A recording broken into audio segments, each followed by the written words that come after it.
at some points in my life when issues just go round and round in my head, especially when I'm trying to sleep at night. We all know what it is to have problems that weigh on us. Perhaps the slog and the heaviness of lockdown. Perhaps concerns about a family member or a friend who's struggling. Things have always been like this for people everywhere. As we go about our daily lives, these issues sit in the back of our minds. Things were no different 2,000 years ago as people made their way up to Jerusalem for the annual Jewish festival of Passover. People were maybe excited about the holiday, excited about finding friends, catching up with people. Perhaps there were children who were whining from the long journey or excitedly messing about. Perhaps the sadness of a family member or friend who wasn't there anymore to go up with them this year. Their problems would have sat in the back of their minds like they do for us. And for these people, there was always in the background the fact that they were an occupied people. The Romans were ruling over them and dominated so much of their lives. This year, as they travelled up to Jerusalem, though, something was unusual. Something unusual was happening. Someone was making quite the entrance into Jerusalem this year. Would you believe Jesus was travelling to Jerusalem sitting on a donkey of all things? And yet, people were making way for this now famous public figure. People were taking palm branches off trees and waving them. Some were taking their coats off and laying them down in front of the donkey to walk on. People were bubbling with excitement and anticipation because they were wondering if perhaps this was the moment they had been waiting for. Perhaps this was the man who would lead an uprising to overthrow the Romans. Some people shouted out, "Blessed is he who comes in the name of the Lord."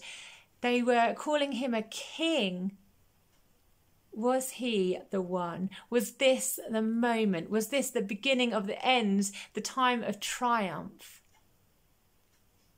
But even as the anticipation was bubbling in the crowd, the religious leaders were not happy. There was tension rising too.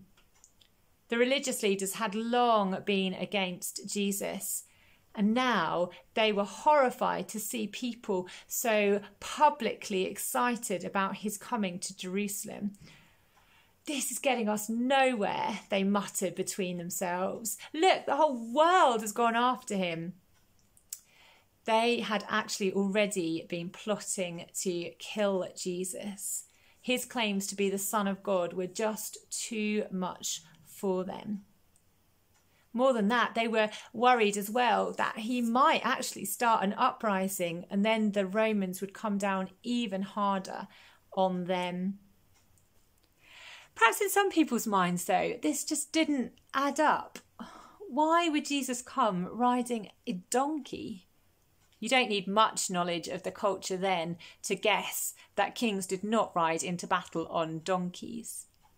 But what might be helpful to know is that kings did ride donkeys in times of peace.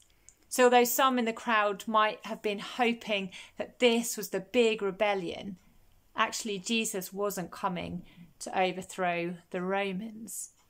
But why not? Why would he not want to overthrow the Romans who are occupying the people? Why would he not want to make war upon the people who are plotting to kill him? Jesus did have a plan. He had a plan actually to sort out ultimately all of the problems that we face.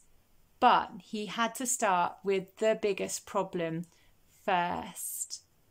And his plan was not a plan that any one of us would have possibly been able to guess. His plan, here it is, his plan was to enter Jerusalem in order to leave it. he rode into Jerusalem on a donkey, knowing that in just a few days he would leave Jerusalem, not on a donkey, but carrying a cross, and be crucified outside the city wall.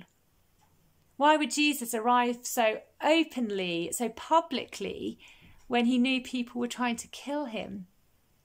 Why would he know, obviously, that his people were occupied and suffering under the Romans, and yet allow them to crucify him?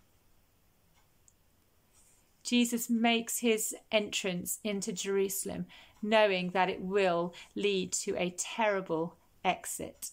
And this is his solution to the biggest problem, the very biggest problem that plagues us all.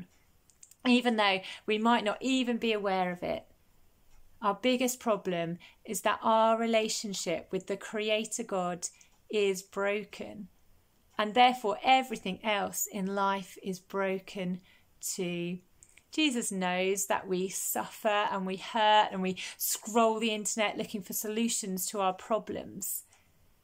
And so he entered Jerusalem in order to leave it. His exit, his death, was the solution to the biggest problem that we face, to the root cause of all our other problems. To find out how this could possibly be the case, do join us for more Easter Unwrapped.